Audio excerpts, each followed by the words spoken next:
Sungguh tragis akhir hidup MF 13 tahun dan VT 13 tahun.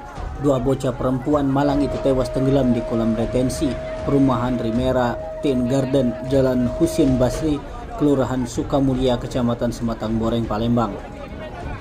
Kedua korban dinyatakan meninggal dunia setelah sempat dilarikan ke RS Karya Asih Caritas, Palembang.